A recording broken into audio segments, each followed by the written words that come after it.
L'actualité locale et régionale en continu. Grand Lille TV, toute info. Bonjour à toutes et à tous et bienvenue sur Grand Lille TV pour cette nouvelle édition du journal de la rédaction. Aujourd'hui, vendredi 8 juillet. On démarre d'abord ce journal par les prévisions météo avec un temps un peu plus mitigé tout de même en ce vendredi. De belles éclaircies de soleil, certes, mais aussi des nuages, parfois même quelques averses localement. Des températures du coup en baisse avec 22 degrés de prévu cet après-midi.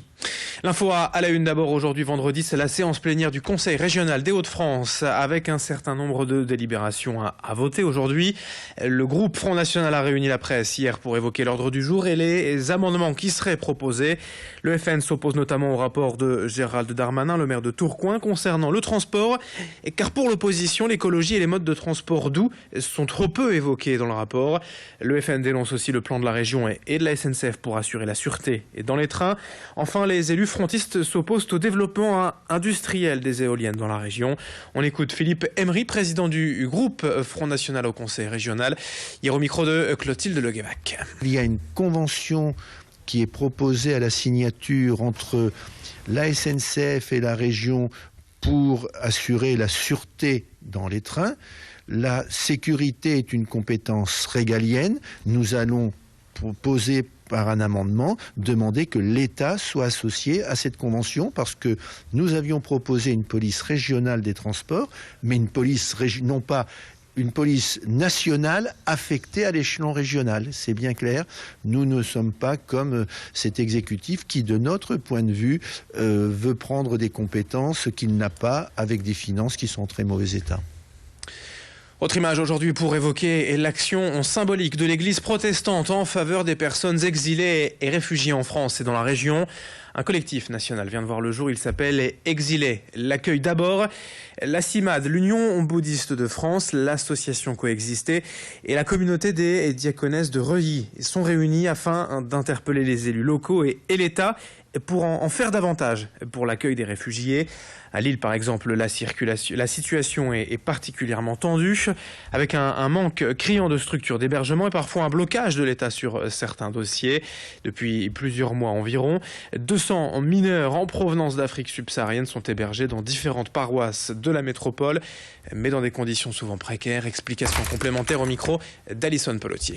C'est aussi notre propre histoire, c'est-à-dire le protestantisme français a connu aussi des périodes d'exil, c'est-à-dire que les pasteurs ou des fidèles ont dû quitter la France et se sont réfugiés soit aux Pays-Bas, soit en Angleterre, en Afrique du Sud. Et donc le mot exil est chargé dans l'histoire du protestantisme, comme dans l'histoire du judaïsme d'ailleurs.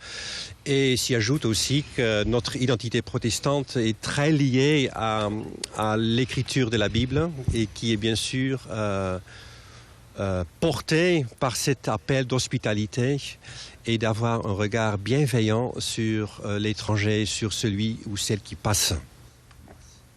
L'info en bref dans ce journal et ce chiffre publié hier jeudi par la Sécurité sociale. En 2015, la CAF a relevé près de 40 000 fraudes dans tout le pays pour un montant de 247 millions d'euros, une somme en hausse de 18% par rapport à 2014. Des fraudes souvent dues à des oublis ou des fausses déclarations. À Lille, hier matin, un violent accident de la circulation. 4 personnes ont été hospitalisées après une collision. On place le roux de Fauquemont à l'angle du boulevard de Lorraine et de la rue de Turenne. Les victimes ne souffrent heureusement que de légères blessures. On enchaîne avec une nouvelle discorde entre l'équipe municipale Front National à Hénin-Beaumont et l'opposition à propos du concert traditionnel du 13 juillet. Et c'est le chanteur Jean-Luc Lahaye qui a été choisi par la municipalité comme artiste phare de l'événement. Une idée qui n'est pas du tout du goût des élus d'opposition de gauche qui contestent la venue de l'artiste après ses récents démêlés judiciaires. Condamné une première fois en 2007 pour atteinte sexuelle sur mineur de moins de 15 ans, le chanteur a été à nouveau condamné et l'an dernier à une peine d'1 an de prison avec sursis pour corruption sur mineur après avoir notamment demandé à une jeune fille de 14 ans de s'adonner à des jeux sexuels par webcam interposée. Nous avons joint hier par téléphone David Noël, conseiller municipal d'opposition communiste à Hénin-Beaumont. Après sa condamnation en avril 2016, moi j'ai vu ses propos dans Le Figaro. Il n'a pas l'air de s'excuser. Enfin, moi, de ce que j'ai lu, il revendique un peu ça en disant finalement, il y en a qui préfèrent l'alcool et la drogue. Moi, c'est des petits jeunes. Bon, moi, je trouve ça, en tant qu'enseignant, en tant que pédagogue, je trouve ça quand même un peu choquant. Moi, j'irais pas lui serrer la main. Quand on a vu la polémique lancée par le Front National, qui prétendait que non, Black M n'a jamais eu un grand-père tirailleur sénégalais. C'était vraiment du grand n'importe quoi. Black M à Verdun, c'est pas bien, et puis Jean-Luc Lahaye et Hénin Beaumont, c'est bien. Enfin, pour le 2 poids 2 mesures, ça me choque. Et puis dans le reste de cette édition, alors que les vacances ont démarré, il faut maintenant occuper les enfants. Grande Lille TV est là chaque jour pour vous donner quelques bonnes idées de sortie. Exemple chez Jump Pixel, un parc de trampoline ouvert depuis le mois de janvier dernier dans la zone d'activité des Pyramides à Allen-Léo-Bourdin. Une salle de 1500 mètres carrés, 6,50 m de hauteur, des trampolines géants, des paniers de basket. Et si vous avez même le sens de l'équilibre, une slackline étendue au-dessus d'une grande piscine à boules. Il y a aussi une tour de 4 mètres de haut permettant de réaliser des sauts périlleux. Pour l'entrée, comptez 12 € la session d'1 heure et 8 € l'heure supplémentaire, idéal pour fatiguer vos enfants, pour les faire dormir le soir. Marine Kijek est allée tester pour nous. Il me semble que c'est la force un peu de notre parc, c'est justement la diversité des cibles et des clients, puisque nous avons aussi bien des enfants, des très jeunes enfants accompagnés de leurs parents, des enfants qui fêtent leurs anniversaires, etc. Et également des adolescents et des jeunes adultes qui viennent pour une séance de sport ou pour se faire quelques sensations.